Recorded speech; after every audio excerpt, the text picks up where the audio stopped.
부산이 월드 엑스포 유치에 결국 실패를 해버렸습니다. 과연 앞으로 부산의 미래는 어떻게 될 것인지 한번 알아보도록 하겠습니다.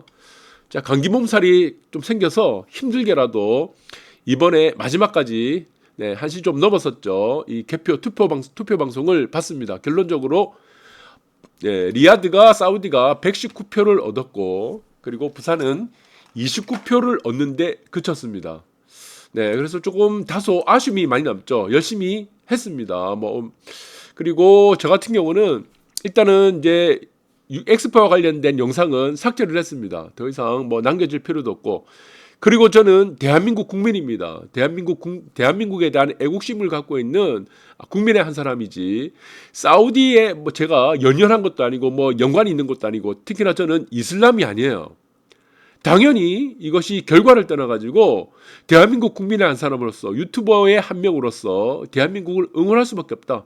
저는 간절한 희망을 갖고 있었다. 그렇게 보시면 이해하시면 될 것 같습니다. 그래서 저는 사실 어렸을 때부터 수리에 대해서 수학에 대해서 저는 이제 다른 과목보다는 제가 강점이 많았습니다. 그래서 저는 수학적인 어떤 이런 부분에 대해서 설명을 하는 거고 그래서 이거는 대등수치라든가 대등수치 그리고 변화일 이런 거를 계산하는 거를 여러분들에게 주식 부동산을 얘기했던 거고 특히나 제가 선거 관련된 거 그리고 투표 관련된 것들은 이거는 수학적 확률 통계하고는 전혀 연관이 없죠. 그래서 제 방송이 틀릴 수도 있지만 대한민국의 국민의 한 사람으로서 저는 염원을 하고 있었기 때문에 여러분들에게 제가 만약에 그러면 사우디 응원하고 사우디 될 거라고 얘기하면은 이거 여러분들 어떻게 생각하겠습니까? 그래서 저는 당연히 대한민국을 응원할 수밖에 없었다. 염원을 갖고 있었다. 이렇게 보시면 될 것 같아요. 그래서 이거는 선거와 투표는 맞추는 거는 사실은 뭡니까? 이 점쟁이죠. 점쟁이고 저는 이제 수학적인 어떤 수학자는 아니겠지만 그 측면에 있어서의 변화일 부동산과 주식 이런 거를 알아맞추는데 저는 특화되어 있다. 이렇게 보시면 될 것 같습니다. 그래서 여러분들이 틀렸다고 해서 욕해도 상관없습니다. 당장 보니까 지금 욕을 하고 그러신 것들 올라오던데 어쩔 수 없습니다. 저는 대한민국 국민이기 때문에 저는 이슬람이 아닙니다. 그래서 가장 큰 문제는 이거죠. 우리나라가 이제 PT가 문제가 있었다고 얘기하는 사람도 있는데 저는 이거 큰 영향력이 없다고 봅니다. 우리 부산이 지금 인프라가 구축이 안 되기 때문에 보여줄 수 있는 것이 없죠. 광안대교 하나 정도.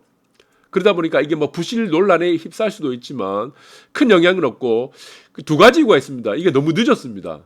늦게 지금 시작을 했죠. 이전 정부에서 이거를 손을 놔버렸습니다. 그래서 현 정부가 들어오면서 부랴부랴 이거를 준비하고 시작하다 보니까 사우디에 1년이 늦어버린 겁니다. 1년. 그러나 1년 사이에 사우디는 국가 간의 어느 정도를 다 협약이 돼버린 그 상태죠. 그 다음에 두 번째가 뭐냐 결정타를 쳐버린 게 잼버리입니다. 잼버리가 파행을 치면서 대한민국은 국제 행사에 대해서 불신을 가졌던 겁니다. 그러니까 그 전에 그 시기에 있어서의 사우디와 협약을 이제는 박차를 가할 수 있었던 요인 중에 하나가 된 겁니다. 만약에 지금 윤석열 정부가 지금 여기서 나와 있죠. 여가부 장관입니다. 여가부를 없앤다고 했던 공약을 만약에 지켰다면 이 문제는 완전히 달라졌을 것 같아요. 여가부를 살려두니까 어떻게 됐습니까? 이것이 잼버리가 파행이 돼버린 겁니다. 잼버리. 이거 국민과의 약속을 반드시 지켜야 됩니다. 그래서 이 문제의 최초의 문제의 자초가 된 것도 시작이 된 것도 현 정부의 국민과의 약속을 지키지 않았다. 공약을 지키지 않았다는 부분들. 그래서 여가부를 없애지 않고 남겨놓고 그 다음에 이것이 파행으로 이어졌던 그 원인 중에 하나가 된 겁니다. 그래서 사실은 90% 이상은 잼버리의 개판을 쳐버렸던 원인이 가장 큽니다. 그 다음에 한 10%에서 한 20, 30%가 늦게 시작을 한 거죠. 자, 이 문제는 일단은 우리가 졌으니까 다시 이런 문제가 없도록 해야 되는데 박형준 부산시장은 또다시 2035년 엑스포를 도전한다고 합니다. 여기서 이제 문제가 생긴 거죠. 두 가지 정도의 문제가 생겼습니다. 이제 아시아권입니다. 연달아 만약에 또 부산이 한다 그러면 이게 세 번째가 되는 겁니다. 그러면은 이제 형평성인 문제, 대륙간의 그런 문제가 될 수도 있겠고 두 번째는 뭐냐 이제 중국이 또 이제 35년에 또 참여한다고 합니다. 중국과의 경쟁을 또 피할 수 없다는 겁니다.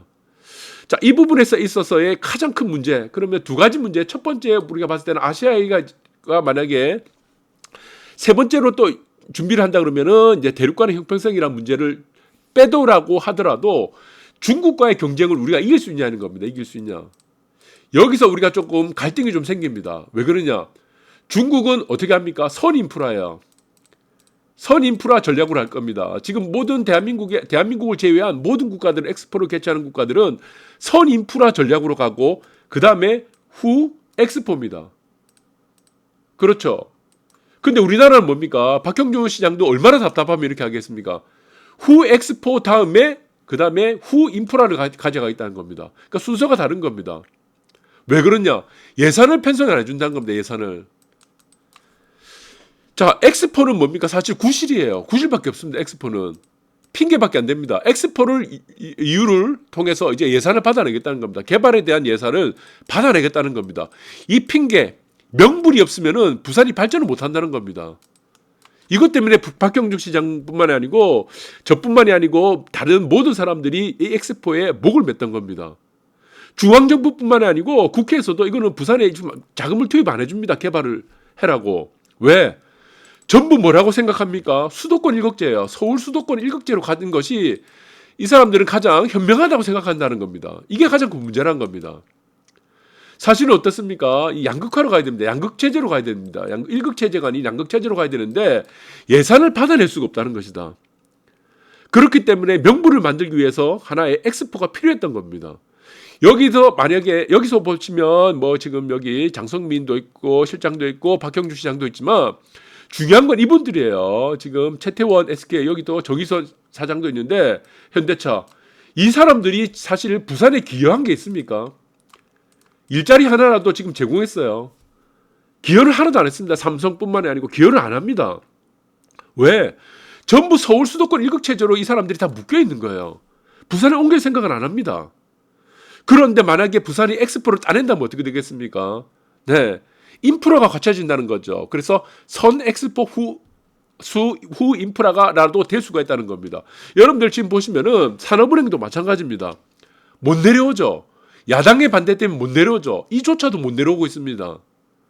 자, 그러면 기업들이 못 내려오면은 부산에 못 내려오면은 어떻게 됩니까? 네, 금융이라도 내려와야 됩니다. 산업은행을 필두로 수출입은행뿐만 아니고 많은 금융기관들 다 내려와야 됩니다. 이거조차 안 되는 거예요. 그러니까 선인프라가 안 된다는 겁니다. 그래서 이것은 뭡니까? 엑스포란 것은 네, 그냥 명분을 만드는 겁니다. 명분. 만약에 부산이 엑스포가 유치된다면은 산업은행 바로 내려옵니다. 이것도 지금 어렵게 됐다는 것이다. 쉽지가 않다는 겁니다. 저는 이것도 내려와야 된다고 봅니다. 어떻게든 산업은행에도 빨리 내려와야 된다. 그래서 지금의 전략은 무엇이다? 중국과의 만약 또 35년에 경쟁한다 그러면은 자, 가장 필요한 것은 무엇이다? 인프라를 먼저 만들어야 됩니다. 이거를 자세히 한번 또 보도록 하겠습니다. 자, 그러니까 여기서 문제가 생긴 게 이거죠. 수도권 일극체를 우리가 타파해야 됩니다. 네, 서울 수도권 일극체를 빨리 타파해야 되는데 여기서 가장 큰 피해를 보는 것이 무엇입니까? 청년들입니다. 청년들. 그래서 부산이 엑스포가 필요하다는 겁니다. 자, 모든 청년들이 서울로 갑니다. 결국에는 다 서울로 가죠. 근데 이 청년들의 삶이 어떻습니까? 개판이에요. 지옥이에요, 지옥. 그래서 뭐 여기 보시면은 서울에 가면 선생님도 잘할 것 같고 나는 열심히 더 잘할 것 같다. 그래서 처음 가봤는데 너무 좋다. 미술관도 있고 하는데 이 청년들은 이제 현실에 눈을 뜨기 시작합니다. 어떻게 됩니까? 네, 반지하가 들어갑니다. 반지하. 부모들이 잘 살면은 예, 상관이 없어요. 지원을 해주면 그 쉽지가 않죠. 대한민국 모든 국민들이 잘 사는 거 아닙니다. 다 이제 감옥 같은 삶을 이제 시작하게 되는 겁니다. 그래서 이 청년들이 직장을 구했던 모든 직장들이 서울 수도권에 있으니까 그러니까 결국에는 이 직장들의 청년들의 꿈이 뭡니까? 결국에는 뭐죠? 꿈이 네, 이 공공임대예요. 공공임대. 그나마 공공임대가 현실적인 꿈이라는 겁니다. 희망이 없습니다.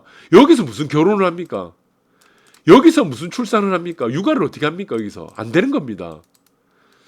네, 이것이 바로 서울 수도권의 일극체고 이것을 타파하기 위해서 가장 필요한 게 뭡니까? 부산 엑스포인데 부산 엑스포 사실은 부산의 발전인데 부산의 발전은 엑스포가 아니면은 인프라 구축이 안 되기 때문에 필요하다는 겁니다. 결국에는 이 청년들이 뭘 보고 삽니까? 무엇을 보고 위안을 삼습니까? 나 혼자 방송이라는 이러한 네, 3대 재난 방송이 있습니다. 이거 보고 스스로 위안하고 있는 거예요. 그 다음에 결혼지요. 결혼을 하면 안 돼. 반지하 살면서 공공임대 살면서 무슨 결혼을 합니까? 자기 위안을 삼는 겁니다. 이런 거. 5인용 결혼지역 나 혼자 산다.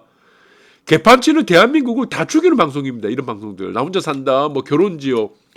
그 다음에 금쪽 같은 내 새끼를 하면서 지금 출산을 완전히 방해하는 거죠. 결혼에 대한 환상을 다 깨버리는 방송을 만들어버리는 거죠. 이런 방송사들은 어떻습니까? 결론적으로는 이 뒤에는 뭐가 있죠? 광고가 있다는 겁니다. 광고주가 있는 거예요. 그 시청률입니다. 시청률에 목매다는 거야. 대한민국이 말아먹든 말든 다 시청률에 목매다 담을고 청년 서울로 올라가는 일자리를 찾아서 서울로 올라가는 청년들은 그냥 지옥이 되는 거죠. 지옥. 이것을 타파하기 위해서는 부산 엑스포가 필요했다는 것이다. 그래서 저는 대한민국 국민 한 사람으로서 대한민국을 걱정하지 않을 수 없기 때문에 저는 이슬람이 아니기 때문에 어떻게든 희망 고문이라도 저는 갖자고 해서 방송을 계속 이렇게 했던 겁니다. 저는 수학 그리고 수학에 관한 수리에 관한 이런 것들을 특화된 사람이지 저는 점쟁이가 아니다 이렇게 보시면 될 것 같아요. 그래서 결론적으로는 뭡니까? 부산이 보여줄 수 있는 것은 광안대교가 하나밖에 없습니다. 그러니까 PT가 부실할 수밖에 없다는 겁니다. 자, 이렇게 지금 부산이 엑스포가 탈락하게 되면 또다시 서울 1급 체제 그리고 부산의 개발은 또 어느 정도는 딜레이 되거나 동력이 약화될 수밖에 없다는 겁니다. 그럼 부산이 앞으로 해야 될 것은 무엇이냐? 금융에 대한 모든 것들을 다 부산으로 와야 됩니다. 금융. 그래서 제가 아까 말씀드렸죠. 앞으로는 다른 도시들과도 경쟁을 해야 됩니다. 중국과의 또 35년에 만약한다고 한다면 경쟁을 해야 돼요. 그러면 부산이 만약에 필승 전략으로 가려면 선 인프라 전략으로 가야 됩니다. 인프라. 그 다음에 후 엑스포로 가야 된다. 그러면은 대한민국 기업들 서울을 벗어나지 않으려고 하죠. 그럼 무엇부터 해야 됩니까? 금융권을 다 내려와야 됩니다. 금융. 그래서 한국은행부터 금융위원회, 금융감독원 모두 다 무엇으로 와야 되죠? 이거는 뭐 돈이 안 들어가니까 이것을 부산으로 직결시켜야 됩니다. 그럼 따라서 어떻게 되죠? 모든 금융기관들이 부산으로 내려오겠죠. 이것이 돈이 안 들어간다는 겁니다. 그러면 이것이 뭐냐? 선인프라 전략을 할 수 있다는 겁니다. 북한 개발하고 우리가 뭐 도로 철도 깔고 이거는요 예산이 안 들어갑니다. 이제 안 줄 거예요. 왜? 개발에 대한 동력이 다 끊겼기 때문에. 네, 그래서 신공항도 어떻게 될지 모르겠습니다. 그러면 인프라도 먼저 깔자는 겁니다. 인프라. 이렇게 되면은 자연이 어떻게 되겠습니까? 네, 여러 가지 금융기관들 자연이 어떻게 돼? 여기서는 또 공항도 만들자고 하고 그 다음에 금융기관이 내려오다 보니까 어떻게 돼? 부지가 필요해야 되겠죠. 그러면 당연히 어떻게 돼? 북한을 또 개발하겠죠. 예산을 또 받아낼 수 있다는 겁니다. 중앙정부로서. 네, 그래서 지금은 지방 분권의 시대라고 보다는 그 명분이 아닙니다. 자, 이 저출산 그리고 여러분 결혼을 기피하는 미혼 가구들. 자, 대한민국을 좀먹는 3대 방송. 나 혼자 산다, 결혼지요, 금쪽이 방송들, 금쪽 상담소. 자, 이런 모든 것들이 지금 대한민국을 개판을 치고 있는 상황이다. 이것을 타파하기 위해서는 무엇이다? 부산에 대한 개발이 무조건 필요하고 부산에 대한 개발이 필요하기 때문에 엑스포라는 명분이 필요한데 엑스포가 안 되기 때문에 어떻게 됩니까? 네. 자, 선인프라를 금전이 없이 예산이 없이 할 수 있는 방법은 결론적으로는 한국은행 아까도 보셨죠. 한국은행 금융위원회 여기서 중요합니다.